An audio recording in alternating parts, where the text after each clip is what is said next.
Je suis Vincent, agriculteur sur la ferme de Bel-Air à Montbert, dans le sud de Loire-Atlantique. J'exploite en individuel, en agriculture biologique, accompagné d'une salariée et d'une apprentie. J'ai un cheptel de 50 vaches laitières. Je me suis installé en 1996 sur la ferme familiale, en société avec mes parents. En 2008, une évolution importante a eu lieu sur la ferme avec le départ en retraite de mes parents. Ainsi, je me suis retrouvé seul sur la ferme. Aujourd'hui, sur les 80 hectares de l'exploitation, 67 hectares sont accessibles aux vaches laitières. Les paddocks sont installés pour une durée de pâturage de 2 à 3 jours chacun, en plat unique. Les vaches pâturent de mi-février à mi-décembre. La simplification de mon système a permis d'augmenter mon autonomie, de mieux me rémunérer et d'améliorer mes conditions de travail. C'est dans cette logique de simplification que j'ai décidé de tester la monotraite sur mon exploitation en 2021.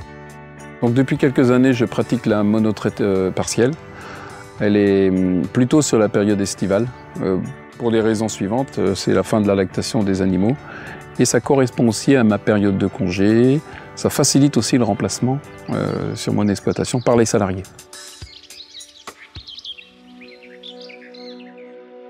Pour mettre en place la monotraite sur la ferme la première année, j'ai procédé de la façon suivante. Quelques jours avant le passage en monotraite, j'ai appauvri la ration des vaches laitières en les mettant dans une pâture appauvrie avec beaucoup moins de trèfle. Aussi, j'ai arrêté la distribution de concentré. Le jour J, le 13 juin 2021, je ne suis pas allé traire le soir. La première nuit n'a pas été toute simple. Les vaches ont exprimé leur mécontentement, mais j'ai tenu le coup. L'adaptation des vaches s'est effectuée en 2-3 jours. J'ai été très surpris de leur capacité à s'adapter rapidement. Généralement, j'arrête la monotraite courant de l'automne pour reprendre la bitraite au moment des vélages.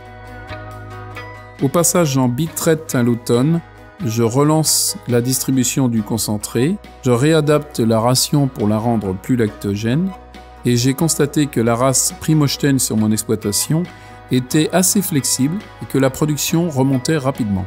J'envisage pas de faire la monotraite toute l'année. Économiquement, lorsqu'on dépasse 4 à 6 mois de monotraite, on commence à avoir une baisse du chiffre d'affaires.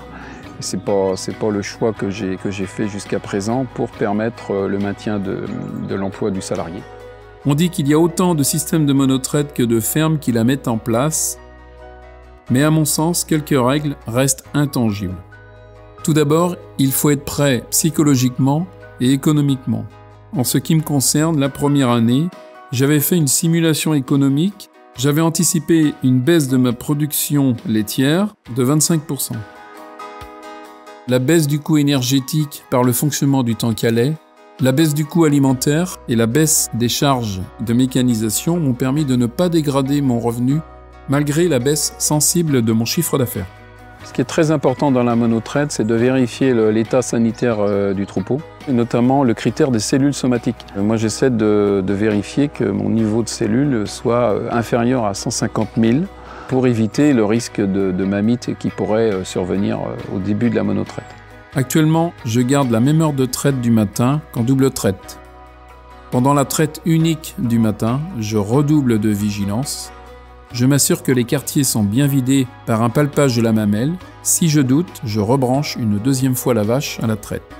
Dans le cadre de la technique de monotraite, on voit les vaches qu'une fois par jour. Et donc c'est important d'anticiper les interventions qu'on a à faire. C'était mon cas en 2022 puisque j'ai fait plusieurs inséminations dans une période de monotraite. Pour moi, la monotraite a de nombreux avantages. Mon troupeau est en meilleure santé, les vaches sont plus calmes, la qualité du lait est meilleure en matière grasse et en matière protéique, ce qui peut permettre de compenser en partie la baisse de production. Même si au début de la monotraite, je me suis senti décontenancé de finir des journées à 9-10 heures le matin, j'ai réussi à réorganiser mes journées pour valoriser au maximum ce temps gagné. La monotraite me laisse du temps en dehors de la ferme, pour mes engagements professionnels, personnels, mais surtout pour ma vie de famille. Le passage en monotraite depuis 3 ans a été pour moi une forme de lâcher prise, de prise de recul Alors qu'initialement j'ai une formation de productiviste, je me suis aperçu que les freins étaient beaucoup plus dans ma tête que chez mes animaux. Aujourd'hui, je regarde le chemin parcouru et je trouve cela très satisfaisant. Vous voyez, c'est possible, à vous de jouer maintenant.